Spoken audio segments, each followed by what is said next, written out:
Governor Schwarzenegger, welcome back to Meet the Press. Thank you.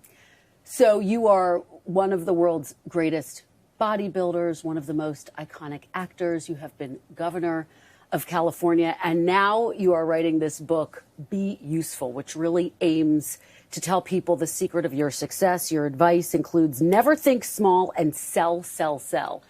How would you describe the secret to your success? Well, first of all, using those 7 tools. And there is something that is in common that, if you go from a bodybuilding championship to acting, to governorship, if you use some of those basic rules to, number one, have a clear vision where you want to go, because then you chase something and then it makes it much more fun, no matter how much the struggle is and how much the torture is, how many times you fail and you have to get up again. But you know what the purpose is, why you're doing that. And so that is, to me, I think the number one and most important thing is you have to know exactly what you're going after, what you're passionate about. Number two, that you cannot really listen to the naysayers, because every time you have a big, big dream, people will say, it's never going to happen. Come on now. Why you? When I wanted to come to America, they said it's impossible. When I talked about being a world champion in bodybuilding, they said it's impossible. It can't be done. You're an Austrian, they maybe could become a skiing champion, but not a bodybuilding champion. It's an American sport, and on and on and on. And then when I wanted to get into show business, they said, oh, you have an accent, and you have this big body, and you have a name that no one can pronounce. It's never going to happen. And when I ran for governor, they said, hey, you're an entertainer, you're not a politician. Why are you doing that? It's never going to happen. So it's no, no, no all the time. And so I just felt that by not listening to those naysayers, it really helped me. And I used those naysayers as a kind of like fire, kind of putting a little bit of extra fuel in that fire to get me motivated and to really make me feel like, well, I'm going to show them. Okay, if they think that I cannot do it, I will show them that I can do it. So it gave me extra motivation, and I talk about that in the book, that not to get depressed over those kind of things, but to kind of use it as a motivating force. And so this is the kind of things that I do in the book. I show people how to do it, how they become more successful, because the reality is that so many people that are unhappy today. They're unhappy with their jobs. 70% of the people in America hate their jobs. They can't wait until they retire. So what kind of a life is that? So I think we can do better than that, but they don't know how. So this is what the book is doing. It helps young kids, helps middle-aged people, it helps older people, it helps women, men, it helps anybody that wants to become more successful, be happy and more fulfilled with their lives. And why was it important to you to write this book now? I never really dreamt of being a motivational speaker. I never ever dreamt about writing a book about motivating people and stuff like that. It was the last thing in my mind. It was just that without a plan, it really caught on. I started doing speeches, commencement speeches, and people after that said, this was unbelievable, the way you pumped up the students, the way you gave them the rules to success and all this. They really walked away with something that they can work with. That was great. Why don't you write a book about that? And I said, no, I don't want to write a book about it. So anyway, one thing led to the next. I now all of a sudden started doing speeches all over the world, motivational speeches and all this stuff. And so, more and more people started coming and say, do this as a book, do it as a book, write the principles down and the truths. And so that's why I did that. I felt like, okay, let me do that. And now here we are. I'm out there and I'm doing exactly what one of the chapters says, sell, sell, sell, right? Because I always feel that you can have the best product in the world, or you can have the best show in the world, the best commentator, the best journalist. But if the world doesn't know about it, you have nothing. So you got to really let people know that you're existing or that your product is existing. And that's what I'm doing right now is I go around the world promoting this book and doing a lot of interviews and talk about motivation and about the idea of the tools and so on. Governor, I think a lot of people would look at you, look at your life and say you are cut from a very different cloth. You didn't have success in one field. You had success in 3 different fields, 3 different endeavors, everything you ever put your mind to. What would you say to people who look at your book and say they feel intimidated to dream as big as you did? Well, you got to go and dream big. there's nothing that stops you from going all the way. I mean, the sky is the limit. And so the key thing is that we have that clear vision and to go after that. And I've seen it firsthand. My dream was not to win Mr. Austria or Mr. Europe, but to win Mr. Universe. And not only to win Mr. Universe, but to become the greatest bodybuilder of all times. So this is a huge goal. To erase history and to say, I'm going to beat all of those guys that were there in the past. I'm going to be the greatest with the most perfectly developed physique. And then you just have to figure out, how do you get there? How do you do that, right? I mean, this is the how-to is the very important factor. For that, you need then trainers, you need training partners, and all of that stuff. But the same was also in acting. Think about it, that when people said, you want to get into acting, I said, no. I want to be a movie star. I want to be the leading man. This is impossible with an accent like that. I mean, I barely can understand you. And so, but I did it. So because I didn't see it as an obstacle, I saw it as a big plus. And sure enough, when they said your body is too big, well, when I did Conan the Barbarian, the director said if we wouldn't have had Schwarzenegger, we would have had to build one.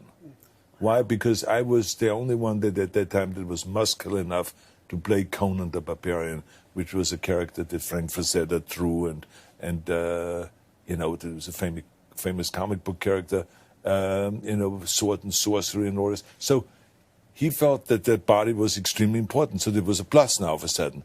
And Jim Cameron, the director Terminator, said the reason why Terminator worked was because Schwarzenegger talked like a machine. So all of a sudden, the German accent became a big plus. And you realized your speech was an asset.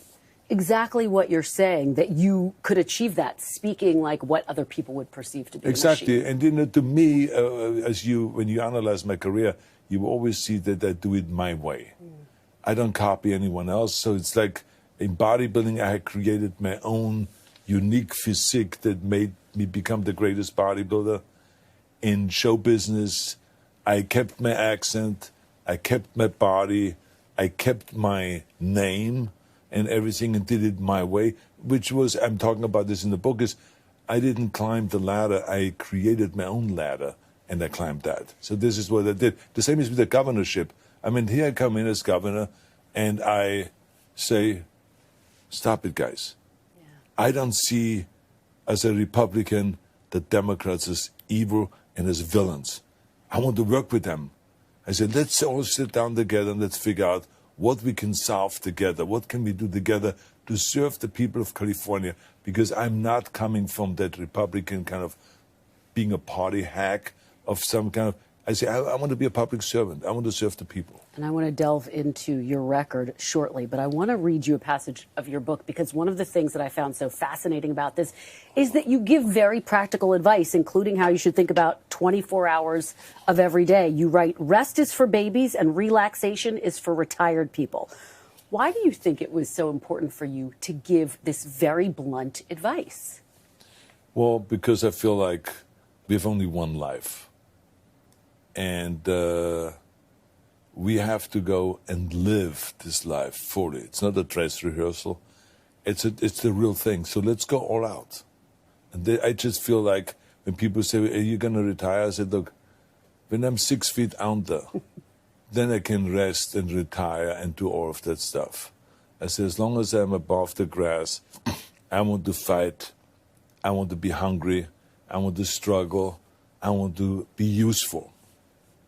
And to me now, this is very important, to combine all of my careers together into one and to make this a better world. If it is motivating people to become more successful, if it is fighting for a clean environment, to reduce fossil fuels, the use of fossil fuels, and to reduce pollution, which kills 7 million people, if it is to create a better healthcare, after-school programs, better education for the kids, all of those kind of issues are very important to me, and I just want to improve the world, make it a better place. Well, let's talk about the state of our world right now.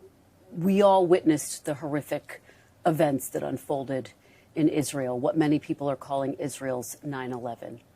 What was your reaction to seeing the attacks in Israel, Governor? I think I was in shock as much as everyone else was. You look at those images on television and you say, how can people do that? Why would anyone be motivated to launch a barbaric attack on Israel? And unprovoked. It was not like there was anything going on, but Israel was kind of like doing something to Hamas or to the Palestinians at that time. And it was just unprovoked attack. And it just blew my mind that something like this can happen out of nowhere.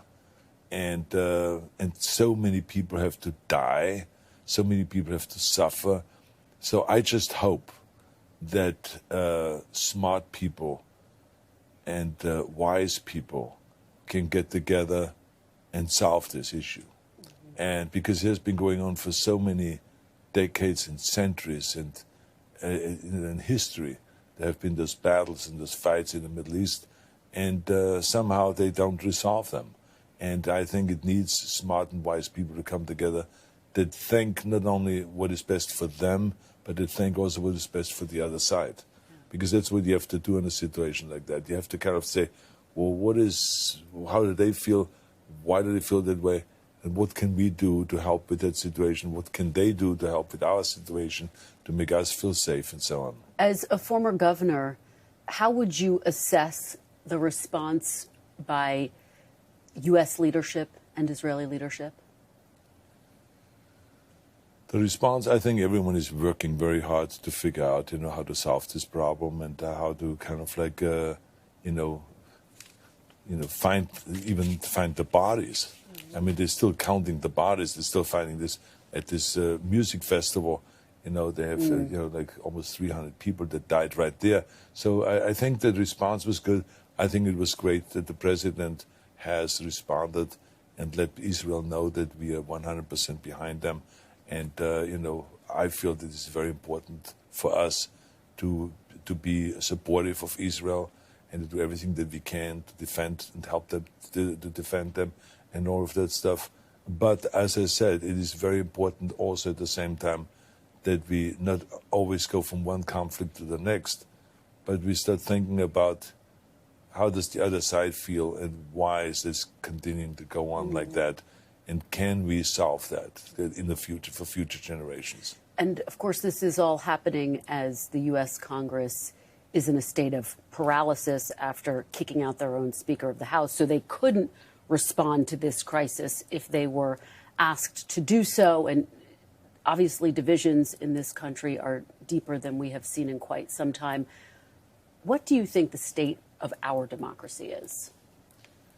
Well, I always felt ever since I came to America and I started really getting into learning about the history of America and about democracy and the political system here and all of that, that democracy is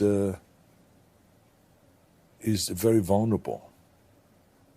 And that's why I always say to people, it's not a bystander sport. You got to participate. You got to vote. You got to study of who the candidates are. And you got to really get smart about the issues and stuff like that. So, I always encourage people, and I think that's why I have the USC Schwarzenegger Institute to educate kids to really be out there and get with the program and to participate in democracy. And I also believe very strongly in the equal right to vote, because I think that we have a problem, as we have seen in the last election, that so many people were not able to vote because they closed the voting polls and they made it impossible for some people to vote in order to change the election outcome and stuff like that.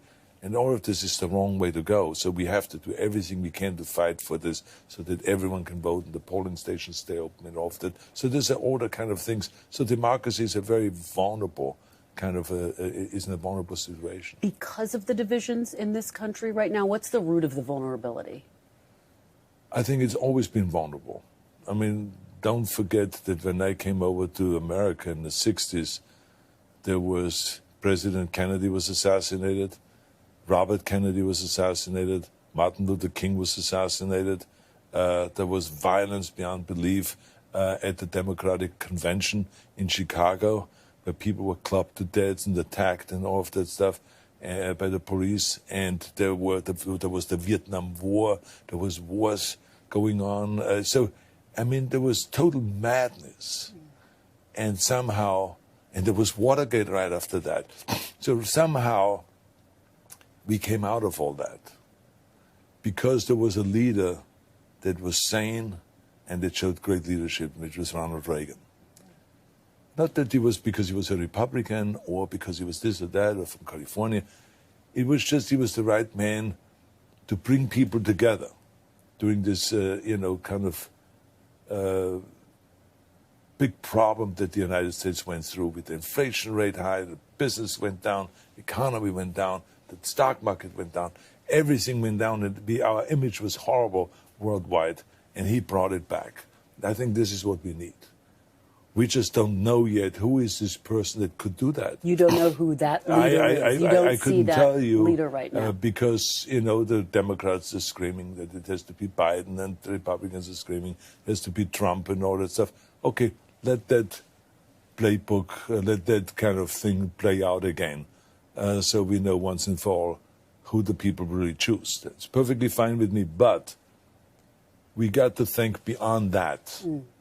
Because we need a new generation of leaders that are willing to spend as much energy as possible or as much energy as it takes to bring both of the parties together.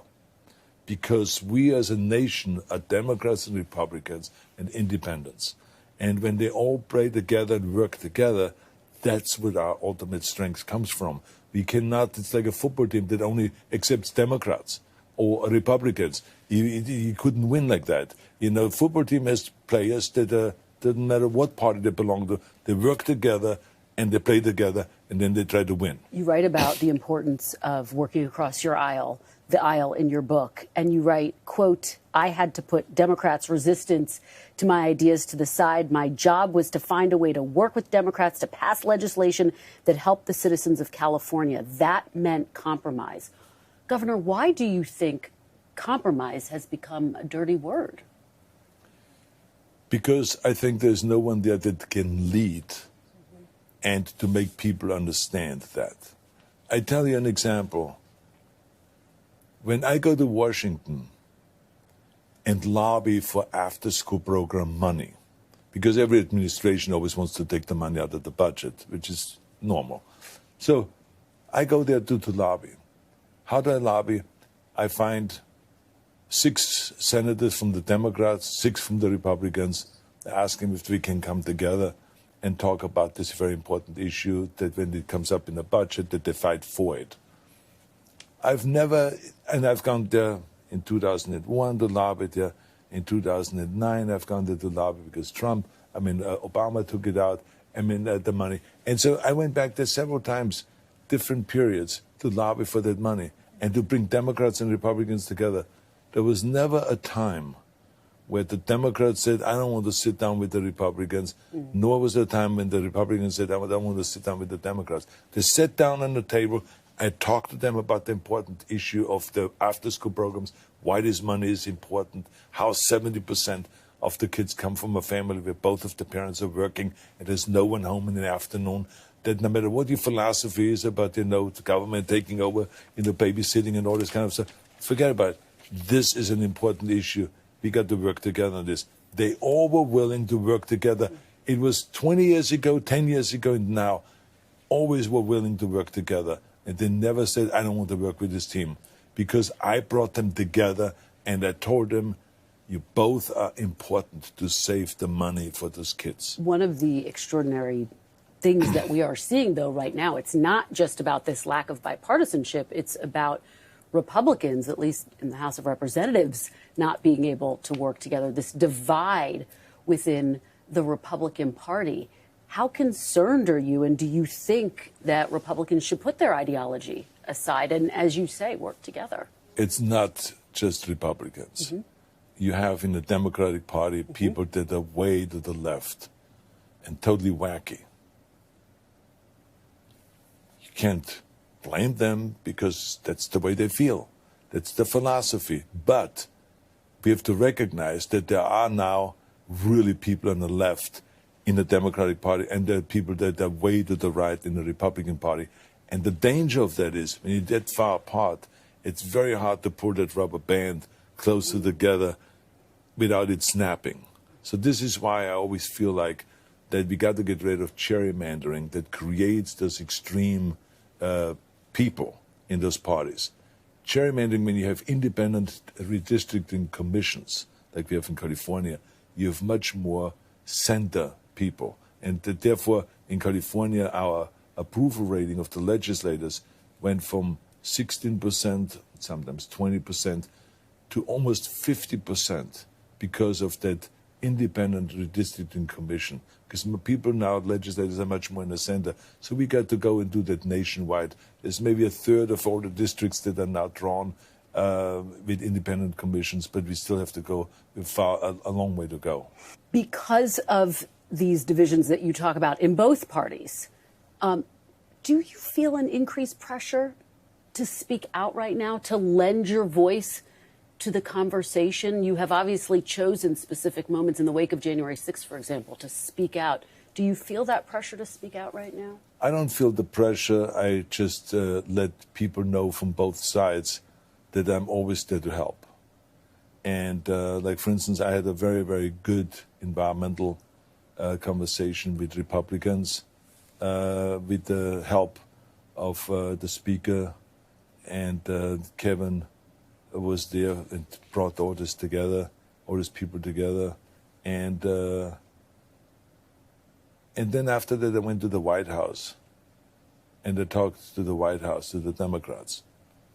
And I told both of them, I said, if you ever want to get together, because there's a sweet spot that we can find where Democrats could be very happy, and Democrats could be very happy because we make an agreement to increase and to double the renewable energy. And the Republicans will be very happy because you give them to double the nuclear energy. So there's something in there for everybody, you know. But it is very important, both of those. It's not like you're selling out. We need nuclear power, more nuclear power in America, because it's clean energy. And the renewable energy, solar and wind and geothermal and all this, is also clean energy. So if we double the 20%, get to 40% in nuclear and 20% to 40% in the renewable, imagine now we have 80% of clean energy, and that will make an impact in the world when we do something like that. And I read that you hadn't heard much from the White House. Has that changed? No, I haven't heard much from either side. But I mean, you know, that doesn't mean that they're not talking maybe, or they're moving forward. I don't know. But I just always let them know if they need any help. I've been there for 7 years, and I've created the most strict environmental laws in the country that have become a model for the rest of the world. We can do it nationwide, and it's easy to do. It's not kind of like a big ask to do that. Given what you're saying, do you worry about Republican calls to continue with the idea of drill, baby, drill? We're hearing that from some of the candidates. Well, they can drill. We have to drill. I mean, you got to face reality. Drilling is not a negative, because you have one choice, and that is, or two choices actually. If one to drill here, or the other one is to go and buy the oil from Saudi Arabia or from Mexico, from some Venezuela or somewhere else. So at one point or the other, you have to recognize this is the oil that we need, because we don't have yet the alternative, the electric cars, the hydrogen-fueled cars, and all of those things. So we have to drill somewhere, and I'd rather drill in America than to drill in Venezuela or in Mexico or in Saudi Arabia. I want to get your take on the race for the White House, if I can. You've been very critical of former President Trump. Is there any candidate in that field who you feel like could bring the type of leadership that's needed right now? Well, you know, I don't think we give those people enough chance, because it's all Trump, Trump, Trump, Biden, Biden, Biden. So, I mean, so these are the things that the press talks about. Who do you think stands out? Well, I think like Joe Manchin is one of them that I think stands out, because he's kind of like a center guy. He comes from an energy state, but he's a Democrat, so he knows the challenges and all that. So, but he's one of the guys that I think is really a great force. But there's many others. We just have to give, in general, without endorsing anybody, I think we have to give people a chance to emerge. The political system is set up in such a way right now that Trump is kind of like taking the air out of everything, and Biden is doing it on the other side. And so it's kind of like comes down to both of them running really for president. You have said you would run for president if you could. Do you think you would be a better president than any of the candidates running right now? I think that I have the ability of bringing people together. I have the ability of talking about issues without villainizing the other side, because there's people that think differently than I do, but they're not evil. They're not terrible people.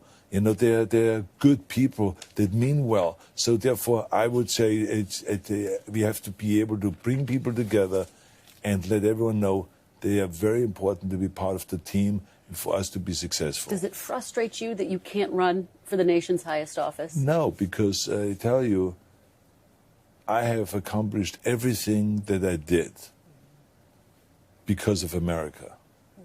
So why would I be frustrated and angry about something, the one thing that I can't do?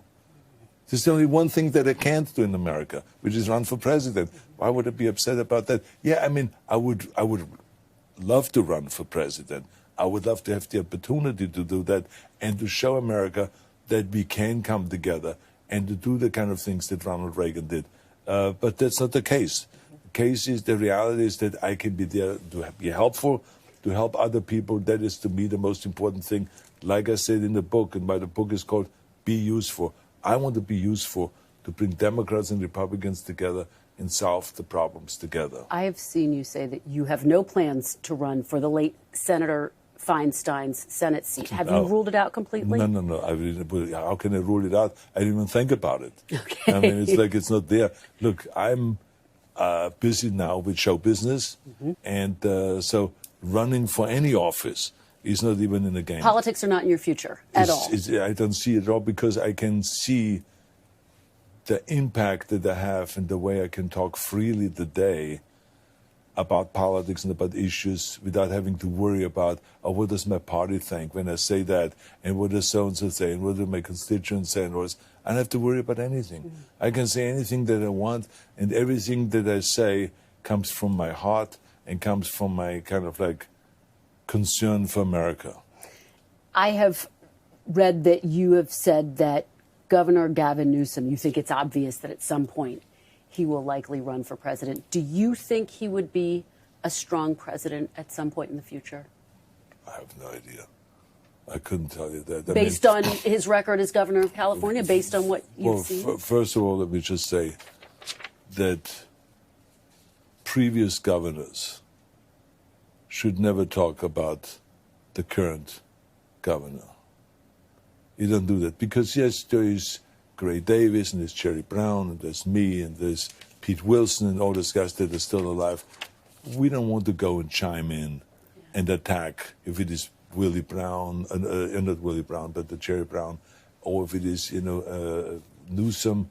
We don't want to chime in and just kind of like say, well, we don't agree with what he's doing here. Of course, we would never agree on everything. It doesn't exist. But the bottom line is, I want him to go and to be successful in California, because then California is successful. I want him to be successful if he does anything on a nationwide level. I'm perfectly fine with it. As a matter of fact, I'm fine with it no matter what the party is. Because to me, what is important is that America is successful, that we're going in the right direction. That's the most important thing. Do you still feel at home in the Republican Party? Absolutely.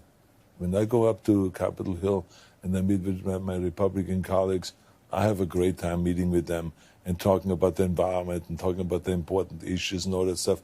I don't look at them as kind of crazies like some people do. There's some people that are extreme, but there's no reason to villainize anybody. What do you say to them about funding for Ukraine? Is that something you are stressing to them? I have not talked to them about that. What would your message be to them? You have to understand that there is... I think that the funding for Ukraine is being picked up at the press. It's an interesting subject. But the bottom line is, I think Republicans have been reluctant about funding anything because we have such an enormous budget deficit and we have such an enormous debt. So, of course, there is always going to be the conversation, should we spend this money in Ukraine? Which I happen to argue with because I say it's not spending money, it's investing. Because we're investing in the safety of the future of the world. Because we don't want Russia to be successful in their mission. But I understand also the question, should we spend it on domestic issues or should we give this to foreign countries? No, that's a fair question. I, of course, am very much for investing in the Ukraine, sending them weapons, sending them money and all of that stuff. And I hope at the same time Ukraine shows accountability and shows that the corruption is decreasing and all of those kind of things at the same time. I just finally want to ask you about your legacy. You were obviously born in Austria in 1947. You've talked about how your father was affiliated with the Nazi Party. You did speak out after January 6th. You compared that insurrection to Kristallnacht, the night of broken glass, when Nazis burned synagogues and obviously Jewish businesses and homes. When you think about the future of this country, given your history, what are your biggest concerns? My biggest concern is that we lose our edge. And we are losing our edge because we don't work together. And part of it is of what you just addressed. We cannot look at blacks as kind of the other side. Blacks cannot look at us, white people, like we are the other side. We're the same people. We, the same as with Democrats and Republicans, we all have to come together. This is the only thing that really will divide us and will weaken us. We have to stay strong. We have to stay number one in the world like we are now. This has been done, when you look at the history, through hard work, a lot of struggle, a lot of, kind of having clear visions, people, visionaries that had clear visions and worked in that direction. And so it needs that to continue on for us to be number one. So that to me is all about, I look at it in a global way, that America has to stay number one. So that's my biggest concern, that we are slipping with that if we continue being divisive and being divided. And so that's why I urge everyone to think about the better good of the world, the better good of America, rather than the better good of their party and their idea and getting stuck in ideological corners. So come together. That is where the action is. And just, Governor, finally, what do you hope your legacy will be? It's up to the people. They can decide that. Because bodybuilders will say one thing and actors will say something else and people in politics will say something else. So I leave this up to the people. My thing is just I want to give back and make this a better country and a better place. Anything else you'd like to say, Governor? No, thank you. You did a great job with the interview. Thank you very much. I appreciate your sitting for so many questions. I feel like I'm sitting here with Tim Russell. Oh. I mean, it's unbelievable. What is going on here? Thank you. Oh, man, he would be proud of you. That's the nicest thing you could have said Tim to me. Russell Thank you. will be proud of you. Thank you, That I can tell you right now. Yeah. Thank you. That means so much to me. No, it's true. You have no idea. Yeah, Thank you. He was a good friend of mine. Thanks for watching. Stay updated about breaking news and top stories on the NBC News app or follow us on social media.